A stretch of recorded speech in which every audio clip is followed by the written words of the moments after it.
Hey, we starting in a couple minutes.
All right, we're at 9 o'clock.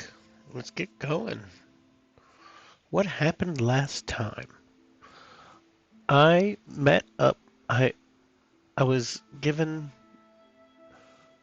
an opportunity to meet up with an adventuring party going to a jungle. I had to deliver them a map. I headed out. When I got there, they were being swarmed by a party of lizard men, lizard folk, and with holding spears at them. I stumble into the group and try to make a fool of myself as a drunken master. And by try, I mean I make a fool of myself. In doing so, I rolled poorly all night, so most of the time I was being a drunken fool. Um, I was able to meet up with them. I drank something. I drank out of a creek, even though I used purify food and drink on it. It was still bad to drink. It still poisoned me, and I had to roll an initiative to make sure I get out of, or not an initiative, roll a Constitution save to make sure I can get out of there. The next day, every day afterwards, but I'm survived. Good. Woo. Um, Raija, which I can get you a picture of Raija. Let's go here. Oh, here we go. Raija here in the middle. She's leading the party. Uh, she asked me to help her uh, scout out the next morning, and I did. And we met a two-headed snake, and it tried to kill us. And I took it down in 2 punches because I'm a monk and I can do that. Dagger punch. Anywho, details. Um, we then brought the snake back to Gygar, this orc, uh, this half orc adventurer, half orc scientist kind of vibe to him. There's a lot of studying. And then this is Zakah, who is our party's leader, left by who volunteered from the group of lizardmen. He's has this stone tablet he keeps reading off of that he hangs on his back. He is willing to lead us down into below. It was a strange phrasing. It was uh, very big, very under. Very big, very under. Zakah, go. Take you. So he offered to take us down below, and that's where we left off. Gotta get a yawn out of the way first. That's not good. Come on now.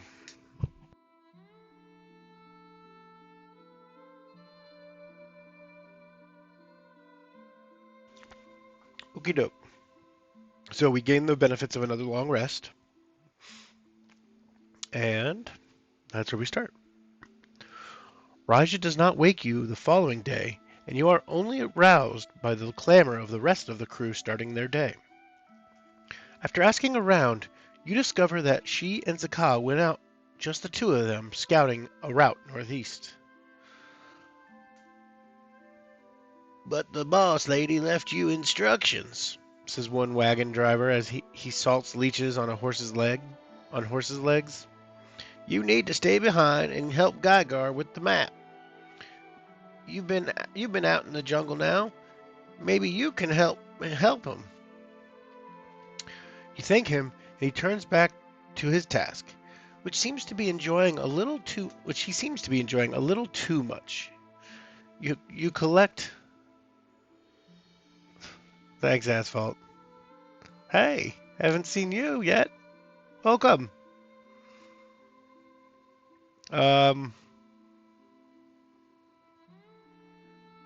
You collect a couple of wrapped parcels of rations and make your way toward the scholar's wagon.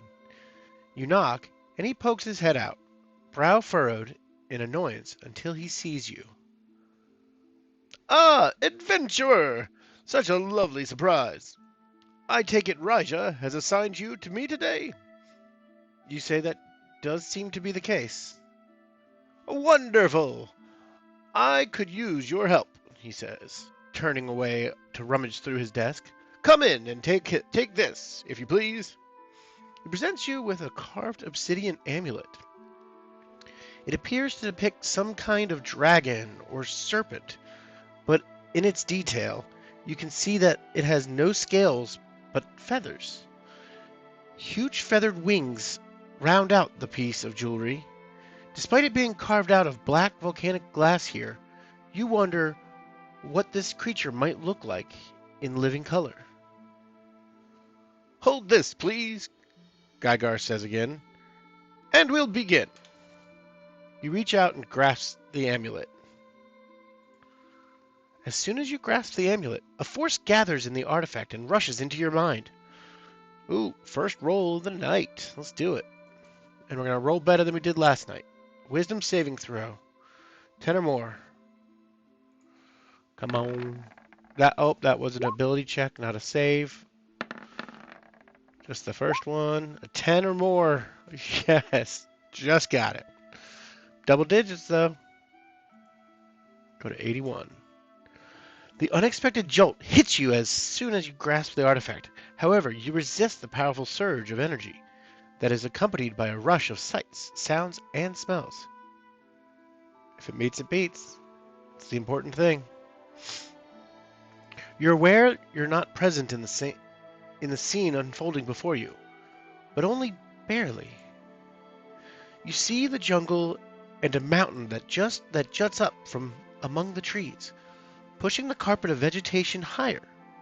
The sun rises unnaturally fast to your right, and in a flash the scene changes. You get a bird's eye view of a huge crowd of lizard folk engaged in considerable pomp and pageantry around some ceremony being held among intricately carved stonework. You hear a reedy chorus of strange instruments and a growling, rumbling choir. A dais bears several stone thrones, each holding a wizened reptilian brandishing. The heck was that noise? Oh, thanks, Asphalt, for following. I think I got one more and I hit 30. Tell your friends. Um, a dais bears several stone thrones, each holding a wizened reptilian brandishing a glowing crystal aloft. Each is dressed in elaborate robes of colorful feathers and jeweled bands. The scene is well lit, but glowing crystals dot stone posts and cap pyramids, so it's impossible to tell the time of day. The sky seems too still. A ceiling, maybe? Your view passes over the crowd of common people, also all lizard folk decked out in colorful feathers, jaded ornaments, and holding smaller crystals aloft in a sparkling sea of rapture. The vision fades to darkness, the points of light being the last to disappear, and you become aware of your actual surroundings again. The inside of Gygar's wagon comes back into focus, the nervous academic wringing his hands. So, what did you see? He asks. Gygar is looking at you like a little boy would look at a wrapped gift. So, what did you see? He asks again. Then, remembering himself, he takes up a notebook and ink pen. Spare no details. All right. Do we tell him in detail of what we saw, or give him a rough description to keep the location to yourself? What do you think? Asphalt, it seems like it might be you that gets to pick.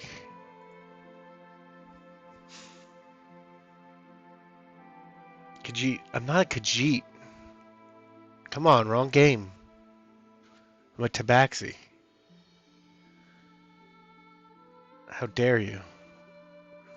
But I am a drunken master monk. So, am I still keeping my secrets?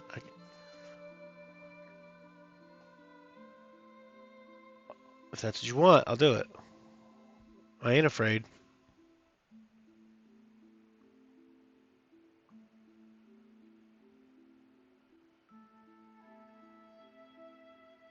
Yeah, I did just meet him yesterday. Good point.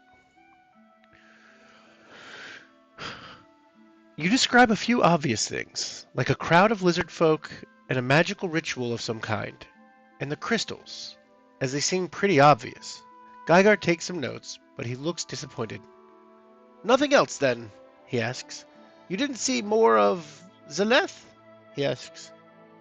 When you let him know that's it, he sighs. Like the others, then, I was hoping for more details for one as distinguished as you. He continues to probe and pester for a while longer, but you keep the specifics to yourself. The interview ends when you hear shouted greetings and increased movement outside. 75. When you and Gygar emerge from the wagon, Zakah and Raja are returning from the northeast. Zakah looks to Raja briefly, and then sidles away from the crowd. Raja, on the other hand, starts calling out orders. You and you! Finish getting that fresh water in there. Those horses need to be harnessed. Bury that awful? We're heading out. You find Raja as she moves through the camp, and she stops to speak to you. We found wagon tracks leading to the northeast, but there are other signs as well. So the whole expedition packs up and moves out together. It's an uneventful but unpleasant slog through the jungle. Scouting had its dangers, but they didn't include freeing wagon wheels from mud, coaxing panicked horses through the tangled vines, or righting toppled supplies. As you travel, the jungle shifts and warps around you. Every step you take toward your supposed destination, You see it in the trees around you that twist almost into themselves. The air stops smelling even of the too ripe fruit you've come to expect. It just smells of sickness and rot.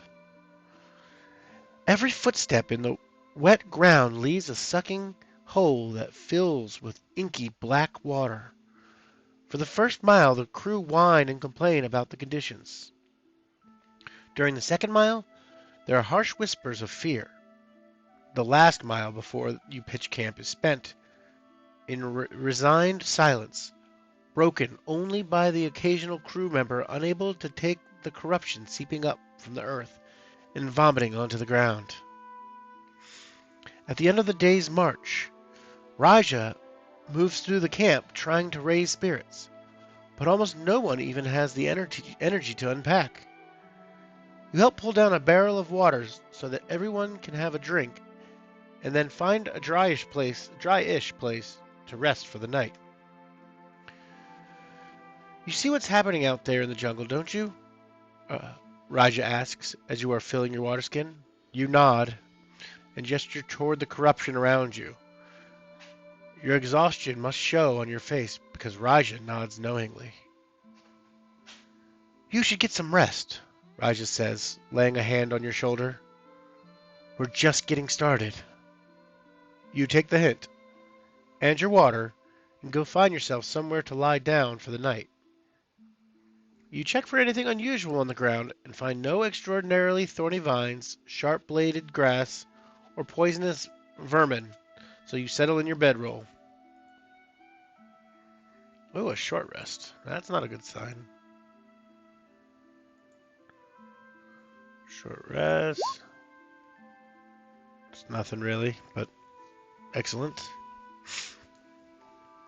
You bolt upright in the strangely calm night. There's a snarl and a shriek somewhere past the black curtain of trees, but that has long ago become just part of the backdrop of this place. Still, something is out of place, or else you would not have woken up the way you did. Perception check. Alright, let's perceive some stuff. Skills and tools. Perception.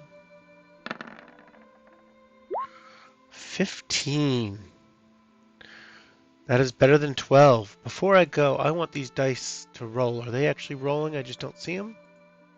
They're rolling. Okay. Yeah, no, they were. We did it. 31. You hear a slithering sound followed by a snap. Following the sounds with your eyes, you see a collection of glowing pinpricks of light floating among the trees. Standing about the height of an adult human, but with eyes much larger. You have to guess it's lizard folk again. You subtly ready yourself for battle. Whether this is the same band you met earlier or another group, it doesn't matter. No one sneaks up on a sleeping camp with good intentions. Do we sneak away or do we raise the alarm?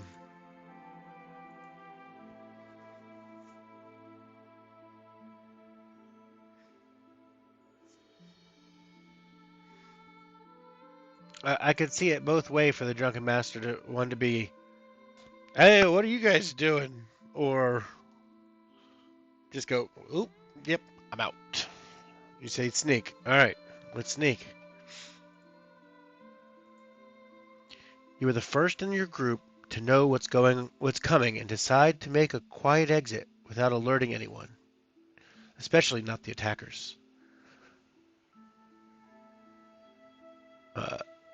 You have advantage on your rolls, and the lizard folk have disadvantage on saving throws and checks in the next action you take.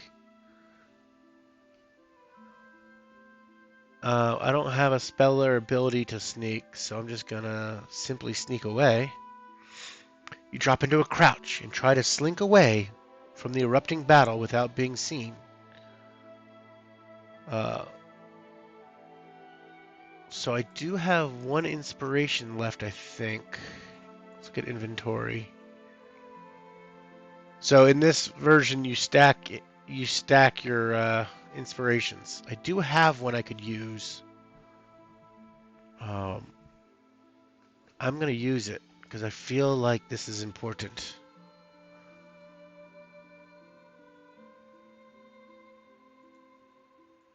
No, I just want to go to 0. Alright, fine. I'll put it back later. That's frustrating. So go back to skills. We're going to do a stealth check at advantage.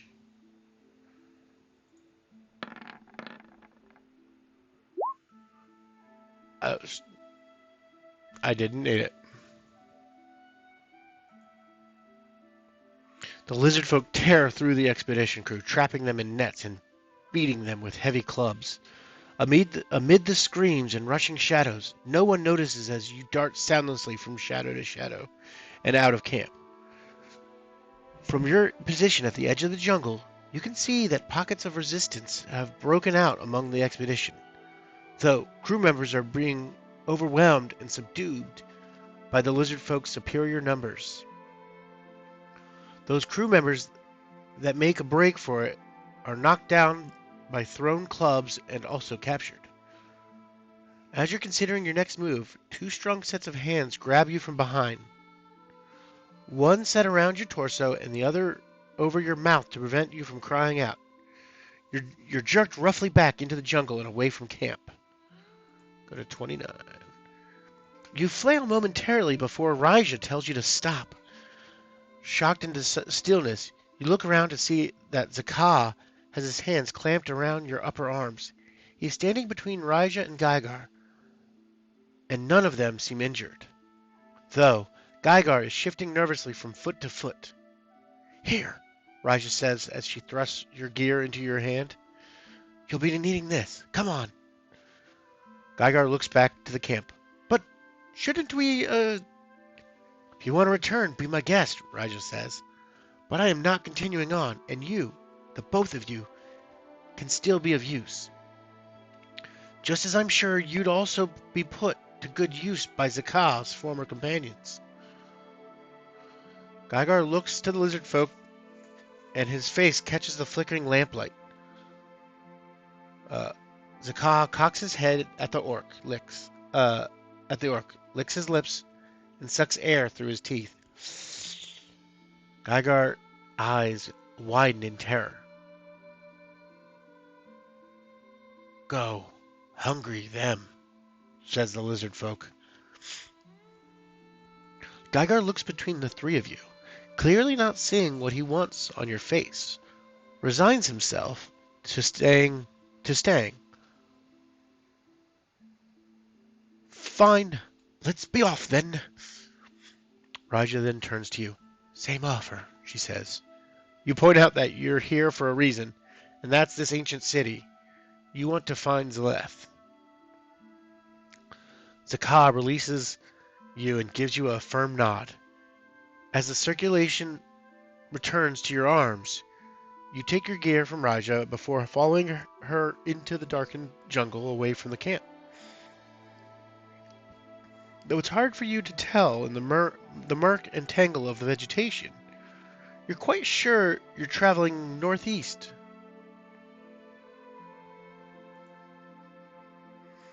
You, Raija, Gygar, and Zakah stumble through the jungle, undergrowth clawing at your legs and hanging vines slapping you in the face.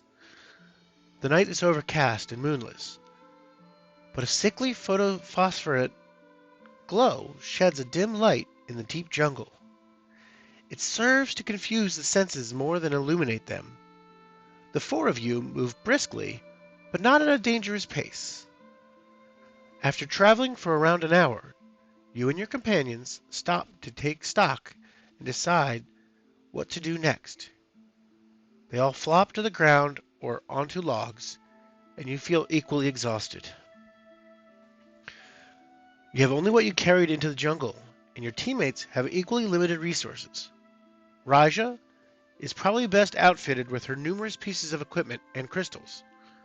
Gygar has a satchel with his notes and the obsidian amulet, and a few more arcane-looking items. Zakah has a spear in his hand, the tablet on his back, and his natural advantages. Raja holds up a hand for silence, and you all stand still.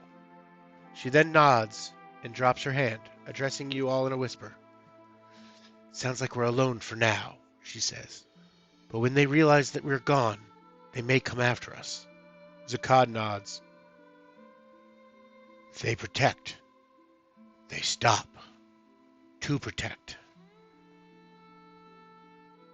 Geiger seems on the verge of tears. What do we do now, Raja?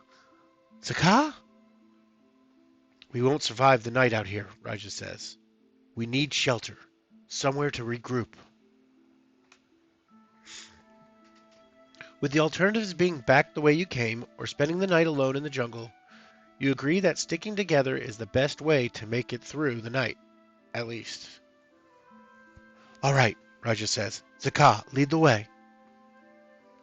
Without a word or gesture, the lizard folk warrior turns into the gloom, not even checking whether the rest of you are following. In the distance, you can still hear noise from camp, and you hope it's your imagination that the sound is getting closer.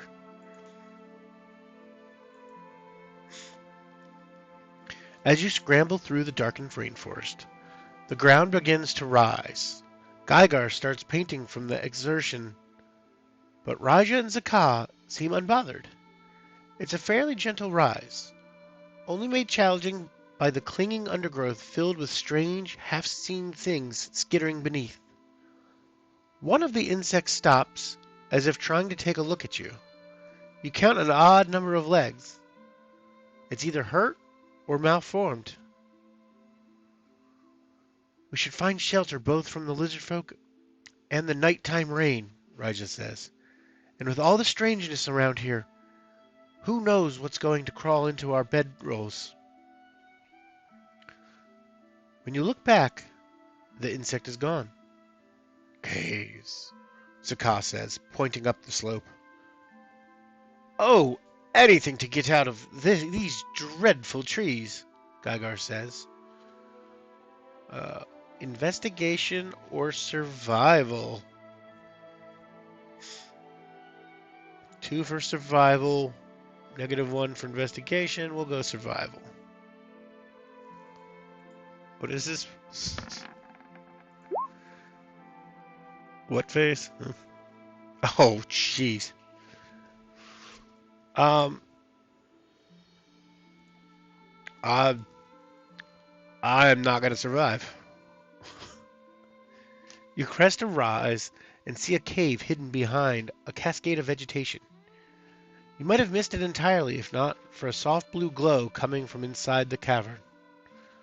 Approaching as quietly as you can, you see Raja examining a skeletal body that clutches a pack close to its chest. Roll a dexterity stealth check. I can do that. Come on. 13. Man, I'm barely getting by here tonight.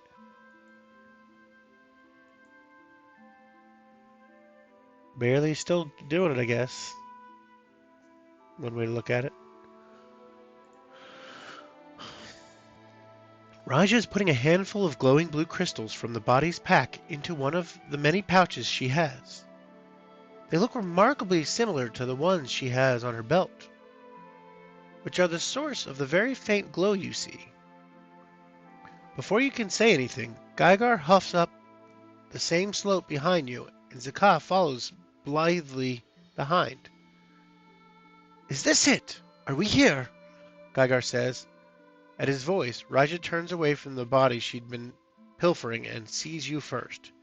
Her eyes narrow momentarily before she stands with a smile. Yes, yes, this is the best we'll find tonight, she says to Geigar. Come in and we'll regroup in the morning. You, Geigar, and Zakah join Raja in the cave.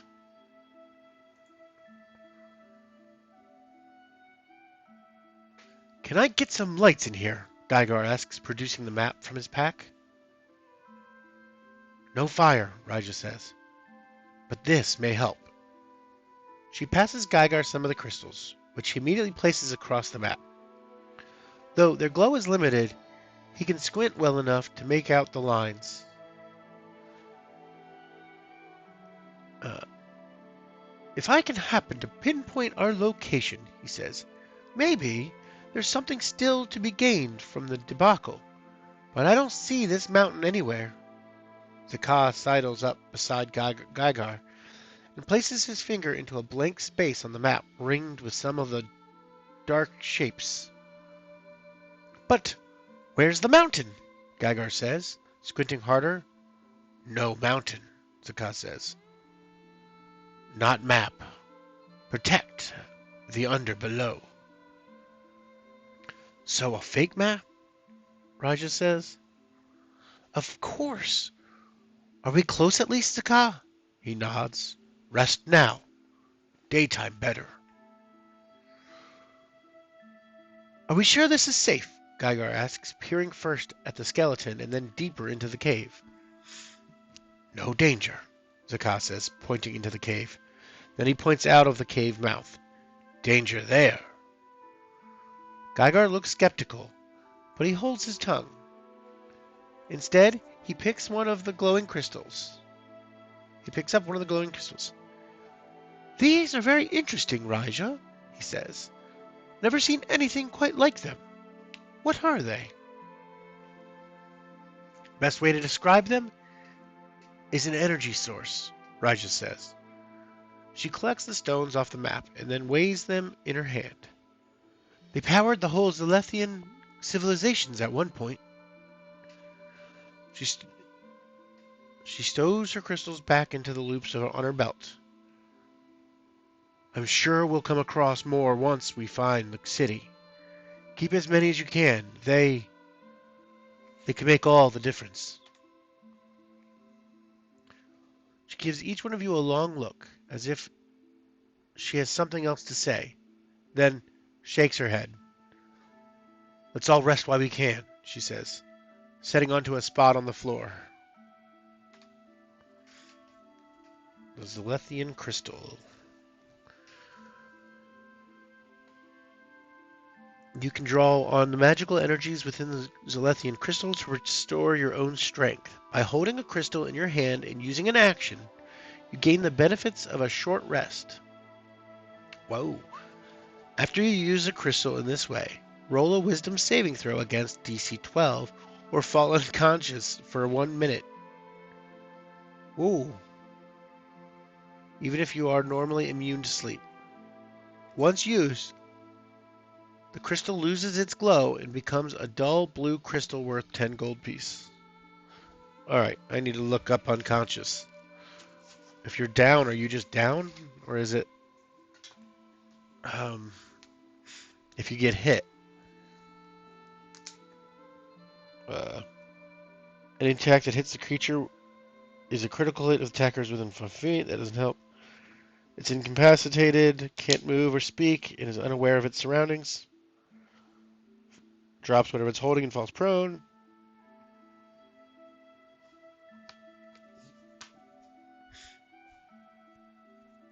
So that could be awesome, but also very bad. Oops. You can also settle in for rest, or stay alert and keep watch. Do we settle or keep watch?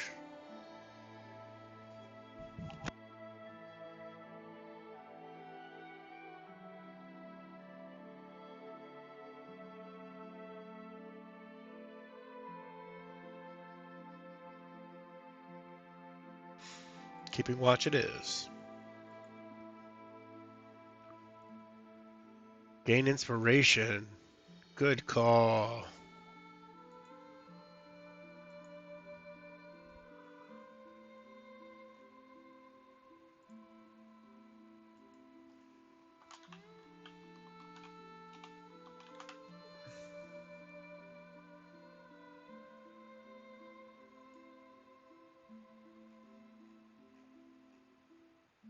All right. You pay close attention to the cave, especially its mouth. But tiredness wears away at your focus. Roll a wisdom perception check. 10 or more.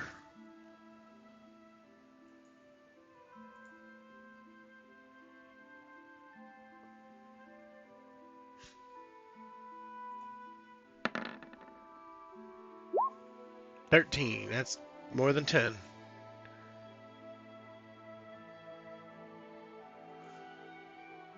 Didn't you have some extra inspiration you needed to fix totals for? So I had an inspiration earlier, and if you apparently this is Roll20's new character sheet. If you um, if you bring whatever item it is down to 0 in your inventory, it it recommends taking it off. So I'd rather it not take it off at 0 because that's I want to be able to track it, but I can't. So what happens is I can stack them, but if you go down to 0, it tries to remove it, or you can't. That's the only way to do it. So I had to add it back, sadly.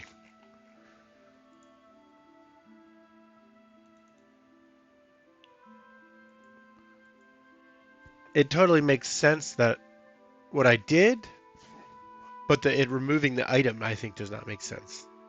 Because I like having that zeroed out item on the inventory for like I handed this tool over to somebody else. I still have the tool, but it's in somebody else's hands. Anywho, I digress. Grumpy Todd. Uh, as you lean back against the wall, it is a crappy UX. Correct. As you lean back against the wall, you hear movement farther back in the cave. Turning to assess if it's a threat, you see Raja and Zakai peeking around to bend in the passageway and speaking quietly to one another. It seems that they've found another way out. You also see Raja hand a few of the Zelethian's crystals to Zakai. He nods in thanks. And it seems that you will need the second exit immediately because you distinctly hear activity at the mouth of the cave. There are the rasping voices of lizard folk and the clattering of weapons just on the other side of the spill of vines and moss that you pass through on your way inside. It's only a matter of minutes, if not seconds, before they find where you're hiding. As if appearing from the shadows, the Ka is suddenly behind you and hisses in your ear. Come! Tee.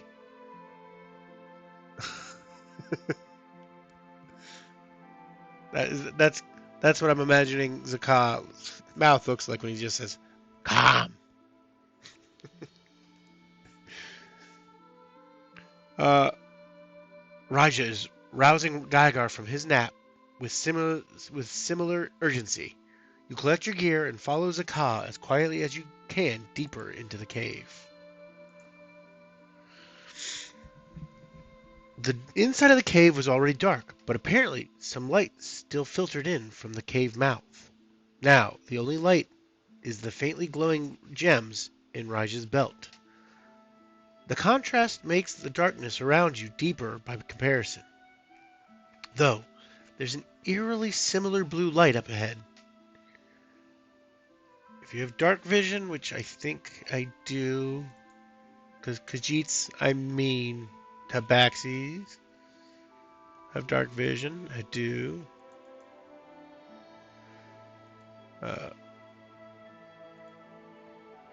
The walls are covered with strange, angular lines. At first, you may mistake them for some kind of mural, but there are small recesses that appear periodically. Looking closer, they appear to be conduits or channels running along the walls. Raja, Gygar, and Zakah hurry ahead, risking leaving you behind. Do we want to examine these conduits or hurry to catch up with the others?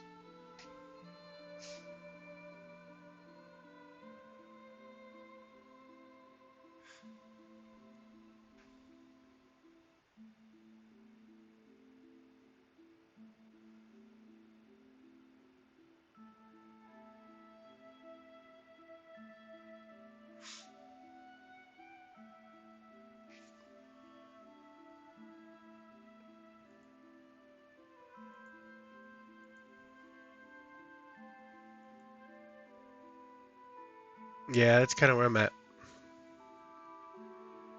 I feel like kind of got that could have that Jack Sparrow kind of mood going on. Ooh, I could roll a die. I was more thinking I would sit there and stare and then notice everybody's gone and be like, oh crap, because that seems more drunken master than just blindly following. I think I'm gonna examine. I think it's what Drunkson would do.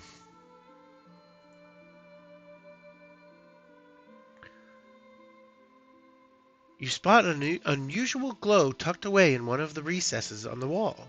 Upon closer examination, you see that the conduits look like they contain something flowing along the cavern wall. They're mostly dark and empty now, except for the source of the glow you spotted. You find a small crystal glowing blue, just like those you've seen Raja carrying. Small, harmless sparks shoot out from where it is in contact with the wall, but it comes away in your hand easily. It throbs slightly as you hold it, but it seems perfectly stable.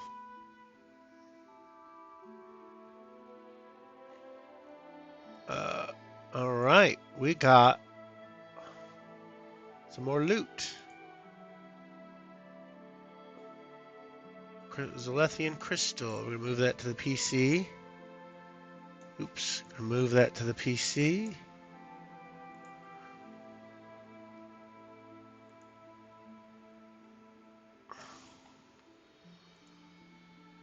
Draw the magical energies. Yep. Okay. So I need to add that to my inventory. Whoa. Create a character sheet. No. Inventory.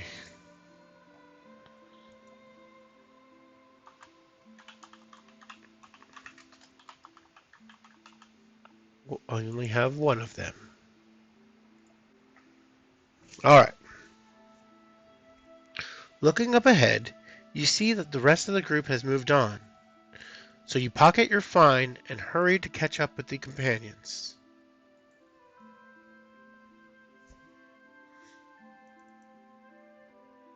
You catch up to Raja, Gygar, and Zakah in a surprisingly well-lit tunnel.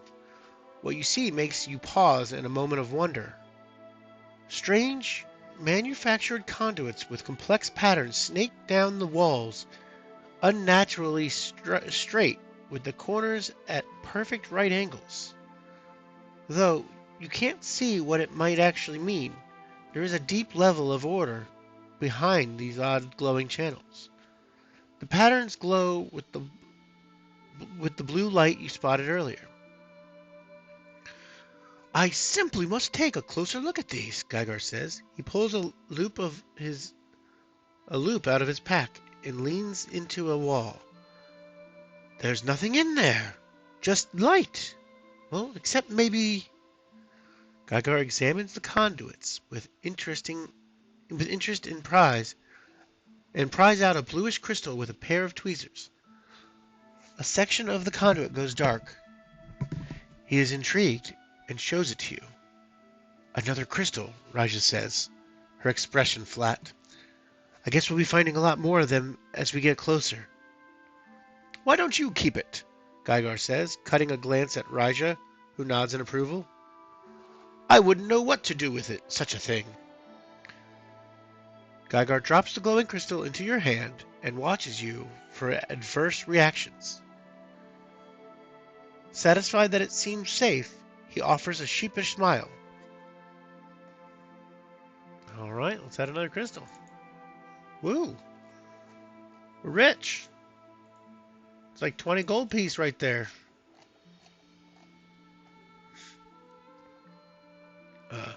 Gygar moves to start examining more conduits, but Raja calls out to him.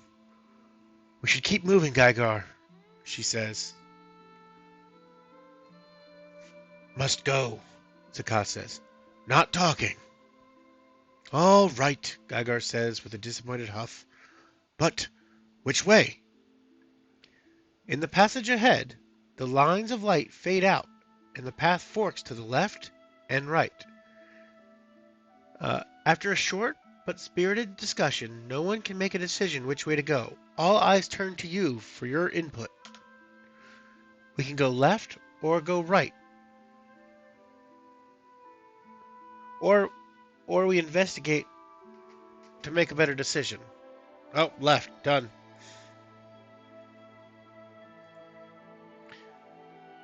You lead the group down the tunnel on the left, and you all die. Game over. Great. No. You lead the group down the tunnel on the left, passing through what appears to be an almost finished gate. The walls are smooth and flat, with some sections showing some carved lines reminiscent. Oh. The walls are smooth and flat, with some sections showing some carved lines reminiscent of the glowing conduits from earlier. However, despite the fact that the stone here has clearly been worked on, nothing is entirely finished, as though this section was part of a new addition built after the chamber you've already passed through. The passage is otherwise bare and stretches off to a hard corner. Not trusting the environment, you scan the area for traps and other hazards. Your companions do the same.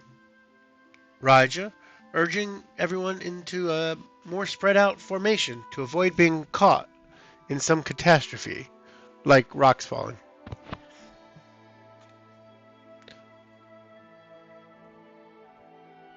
Oh, rope? Okay. Roll a perception check. Am I missing something on the rope?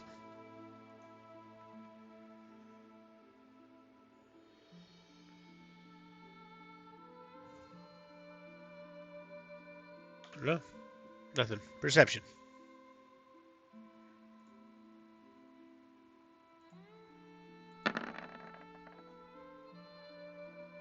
Oh, I did it again. A 5. Ouch.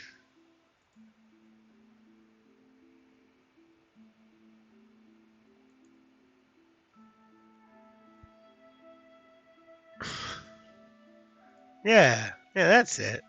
That was the rope check. 5 is less than 15.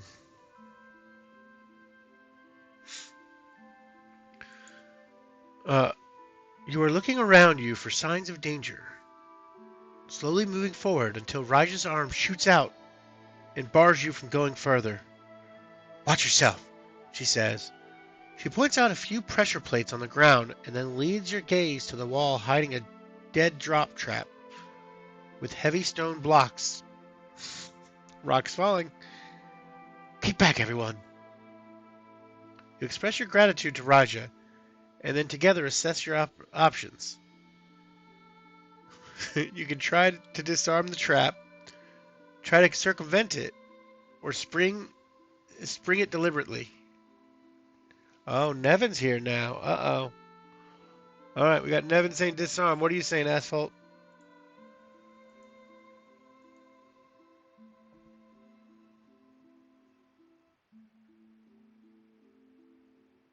All right, disarm it is. You decide to try disarming the trap. You ask everyone to give you some space, and they back up and out of danger. Just a straight dexterity check, adding your proficiency bonus if you have thieves' tools. You're proficient with them. Darn it. I do not have thieves' tools, and I'm not proficient with them. So it's just a straight dex check.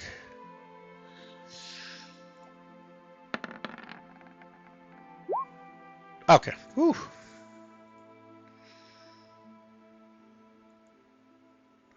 With a click and a whir of hidden components under the floor, you managed to disable the mechanism that would have triggered the collapsing stones. Maybe you can use the disguise kit to make the brewer supplies to look like thieves' tools. Ah. See, that's creative. That's D&Ding. That GMs absolutely hate. But anywho, uh, you disable the mechanism that would have triggered the collapsing stones. You turn back to your companions and let them know it's done. I feel like that time of me turning back to let them know, that's when they do fall on me. The Gygar and Raija let out a sigh of relief. Zakah seems unimpressed. It's unclear if that's actually the case or just his reptilian face. Regardless, you're pleased with your work, and you all continue safely down the corridor. You and your companions arrive at a three-way fork. One passage angles up. Gygar suggests going that way because you're looking for a city and it's probably up on the surface. Zakah wants to go straight ahead, like a spear thrust. Raja suggests going down. The lizard folk behind you would be less likely to follow you there. What do you think, adventurer? Gygar says. Up towards the light. Up towards the light? Go, Zakah says. Just go. Raja stays silent, but waits for you to break the tie. There is no discernible difference in the passages besides their direction, so you'll just have to go with your gut. Up, straight, or down?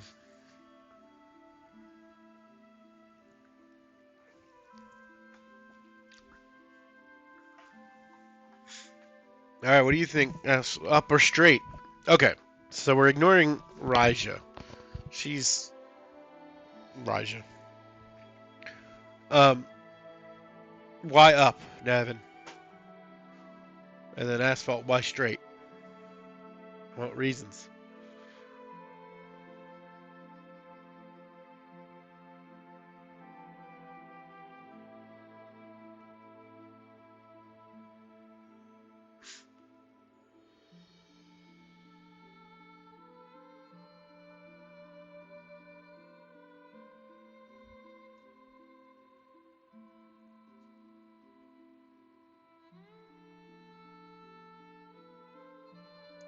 Okay, that kind of makes sense. Oh, but that also makes sense.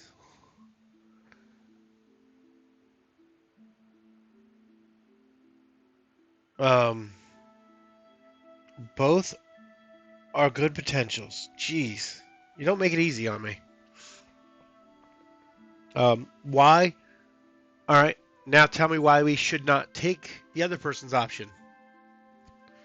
So, Nevin, why should we not go straight? And Asphalt, why should we go? Why shouldn't we go up?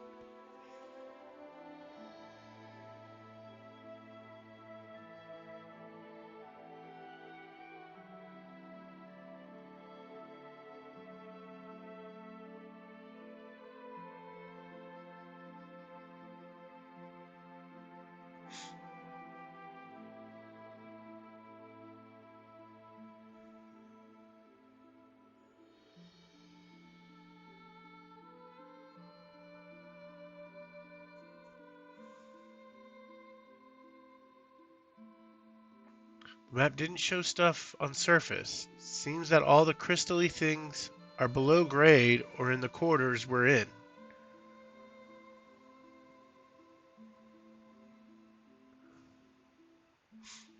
Though, if we think he's shady, then we probably shouldn't do what he wants us to do. That's more valid. I would say we're gonna go up. Good call, Nevin. Nevin wins this one. We're going down. No, up it is. You decide to take Gygar's suggestion and follow the upward slope.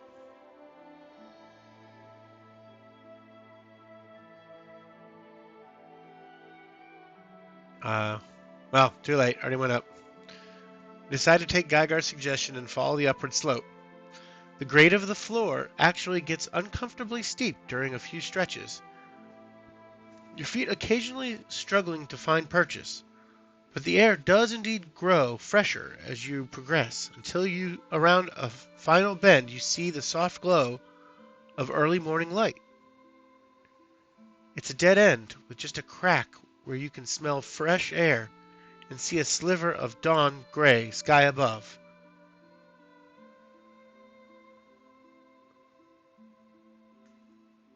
Alright, Asphalt.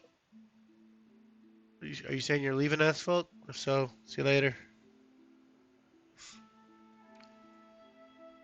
Um, Silver gray sky above. Geiger is so flustered that his blush shows on his green-skinned face. Well, we... He fiddles with his spectacles for a moment before Zakah simply turns around and goes back the way you all came. Raja at least spares Geiger a little pat on the shoulder as she passes. He gives you a pained look, then follows them back down into the caves. Straight path, I guess that means. Alright, straight path.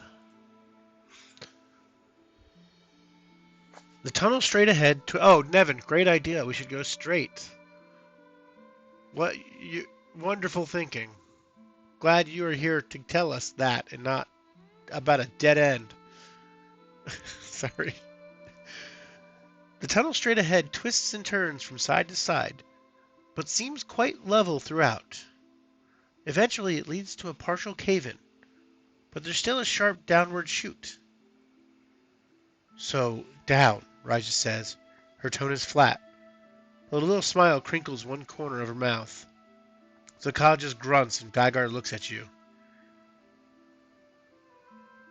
You take the chute down to see where it leads, or go back the fork and either take the tunnel up or down. So do we go the slide? Or do we go just take the down path from before?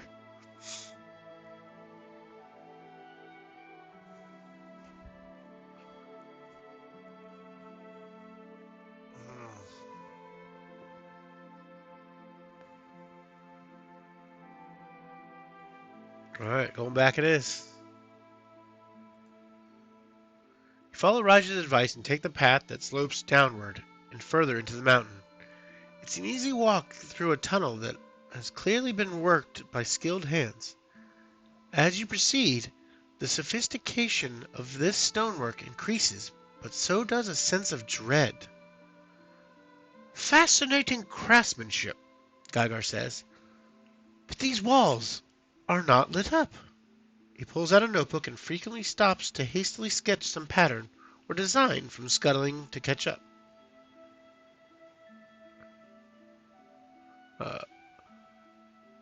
Shouldn't be too far now, Raja says absently. When you ask her what she means, she looks startled that you said that out loud. I was just thinking that we couldn't be too far from somewhere we can take a rest. Wait, does she know something?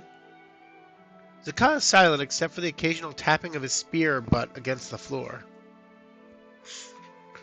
The walk is practically leisurely compared to the rest of your journey, and you reach the end of this passage without any problems.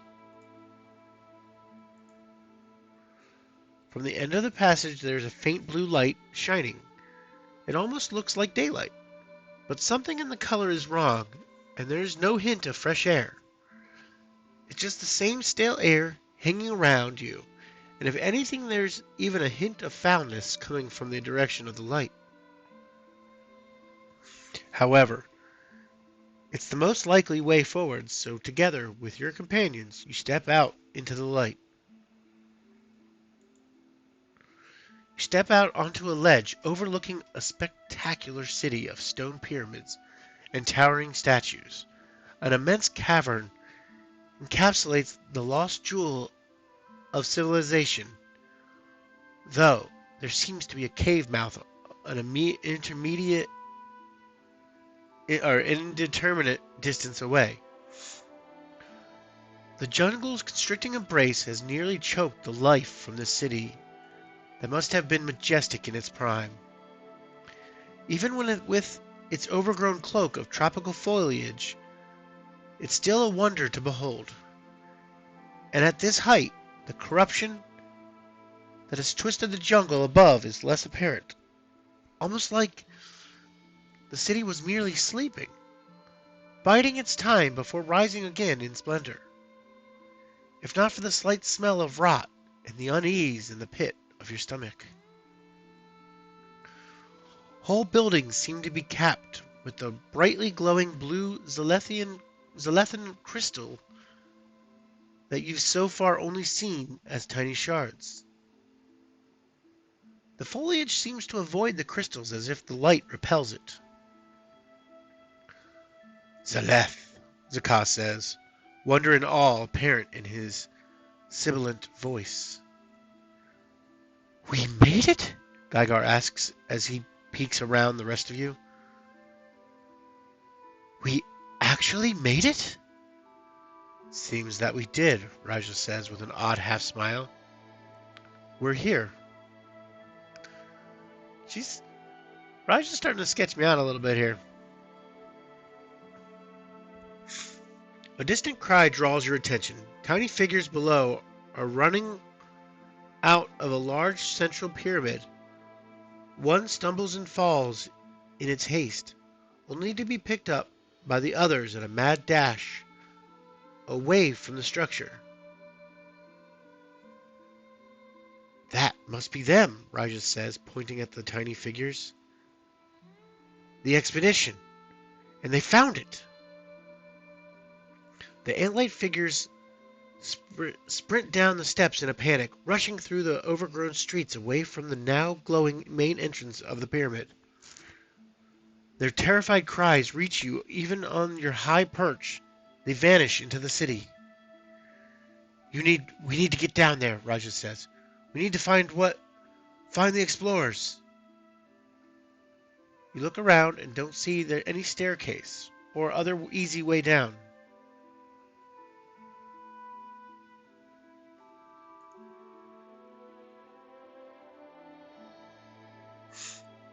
Whoa.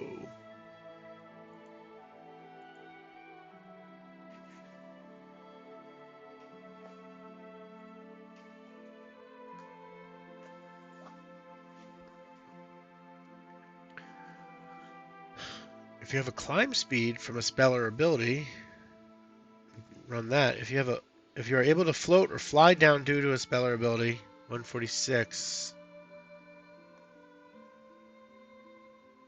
What are my boots? I have boots of... No, just boots of speed.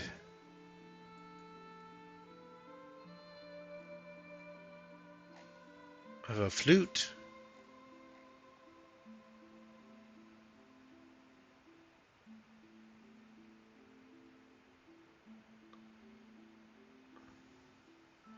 Like wings. Nevin, you trying to get me to get wings? Flurry of blows, patient step of the wind. It's a dash. No.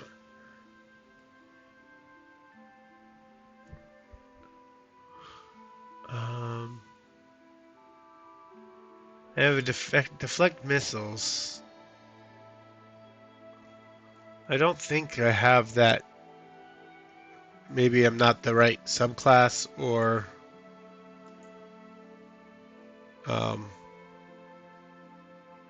something. I don't know. Boots of speed, no. Bracers of defense. Cautious dagger are my 3 attuned items. It doesn't look like it. Bummer.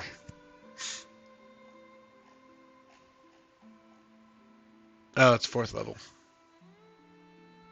So I should leave, go do another one-shot. That'll give me another short story. Running 3 of those short stories gives you a level, so that would get me right to level 4. Let's go do that.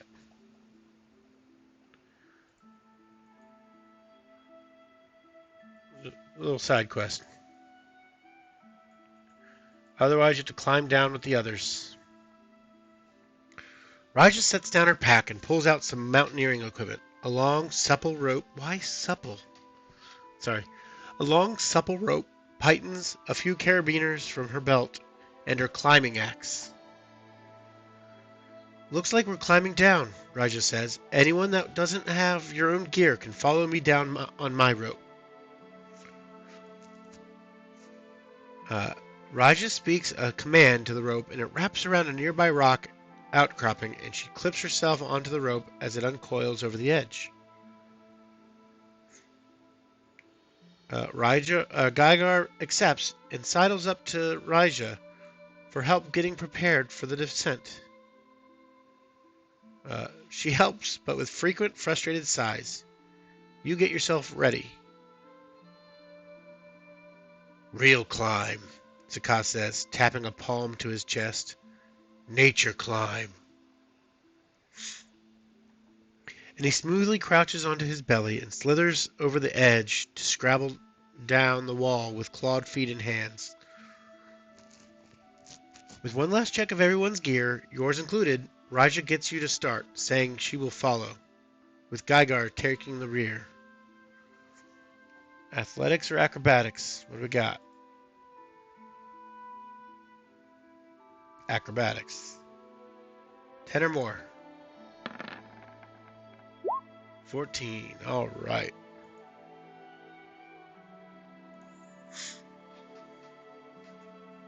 What time is it? Okay.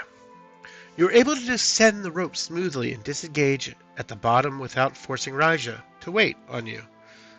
Zakah is already waiting. Taking a few minutes, he had to reread the tablet from his back.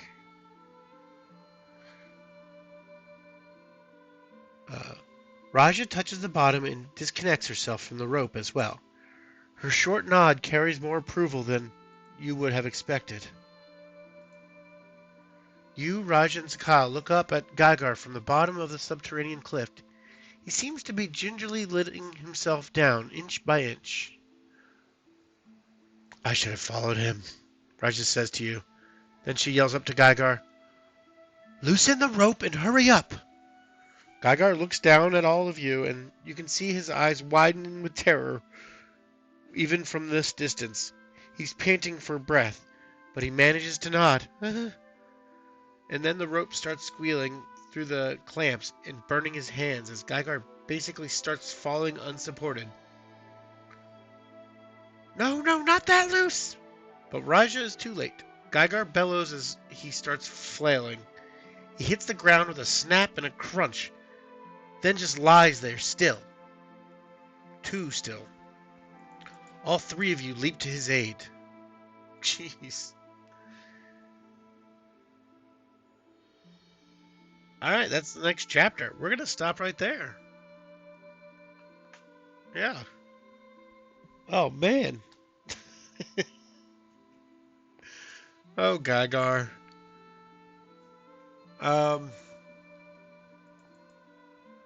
So next week we will continue forth into Zaleth with Raja, Gygar, and Zakah. But right now, we're going to end the stream, but we're going to send it out on a raid, because that's fun to do. I don't know anybody playing right now, but we're gonna find somebody else playing D&D that doesn't have Tomb of Annihilation with only 8 viewers, or this one only has 5 viewers.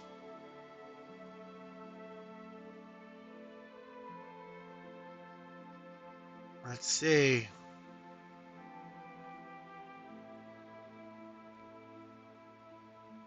Uptime. I'm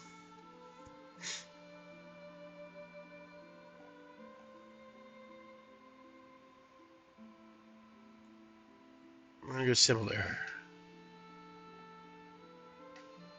Let's hunt a necromancer. That sounds like a good one.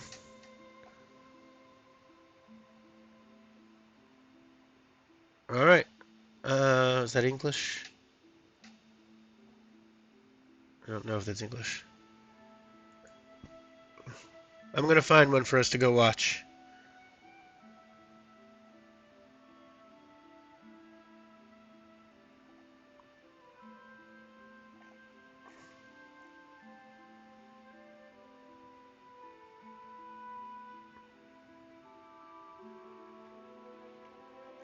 Alright, we're gonna go to this one.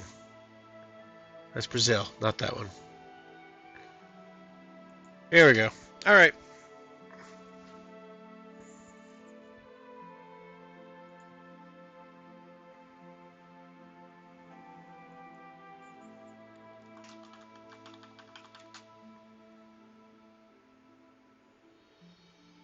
Alright, here we go. Raid! Woo!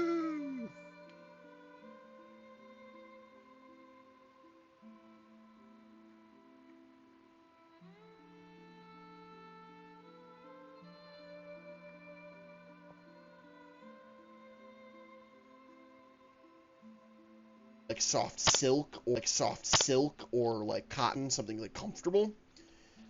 He was gonna do that instead of to the Mastiff. He was gonna do that to